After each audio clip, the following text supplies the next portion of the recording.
How's it going, everybody? Shane here at Pleasure's Flag Company, and this is going to be the second edition of how to make a rustic American flag. The first one I did was over 15 minutes long. This one's going to be considerably shorter. Looking at the supply list, everything I got here I got from Lowe's, except for the 1-inch wood stars and the stencil. I got those from Amazon, and I have a link down below.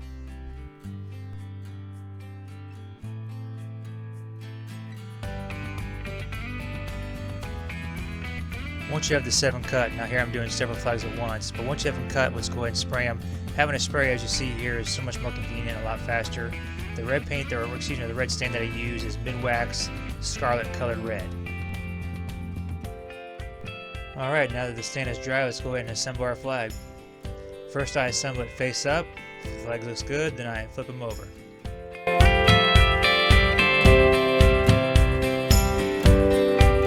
Alright, once you have it flipped over, let's go ahead and clamp it down nice and tight.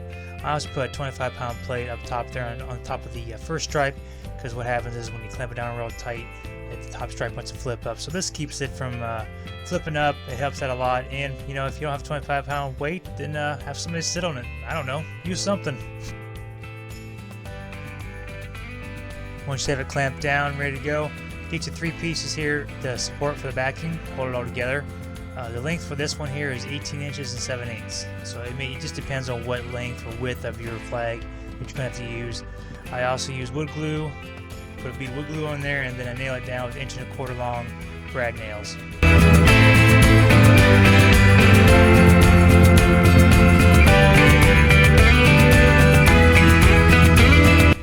Alright, the next thing you want to do, if you want that distressed look, let's go ahead and get our torch and just lightly torch every stripe here. Not to worry if you have like one section that's really badly torched in your mind. Honestly, when you get it all done, it will most likely look better. But if you don't like it, just replace the stripe and just put a new one in. Once you have the torching done, let's go ahead and tape off our area for the union. Now, as you see here, I'm pressing the tape down between each stripe, and what that does, it keeps the tape or the paint from seeping underneath the tape. I have a star pattern stencil I use to help me mark off the area, as well as help me placing the stars correctly on the flag. I use Rust-Oleum Blue Metallic, but any navy blue or dark blue paint would be fine. Once the union is dry, let's go ahead and put on our polyurethane. And what polyurethane does is you can use a nice glossy look, plus it protects you from the elements if you want to have it outside, you know, from rain or sun. It will eventually fade, but this will help prolong the life of the wood in the flag.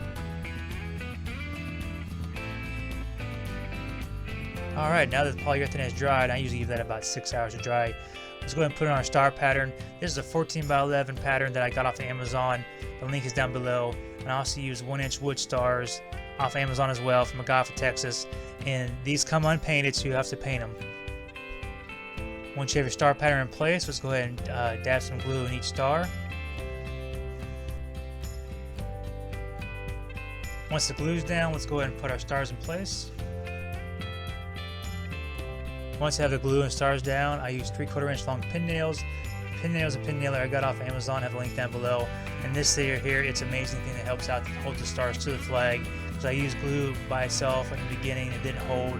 I used 1 pin nail, it didn't hold. So 2 pin nails and glue holds the stars on really well.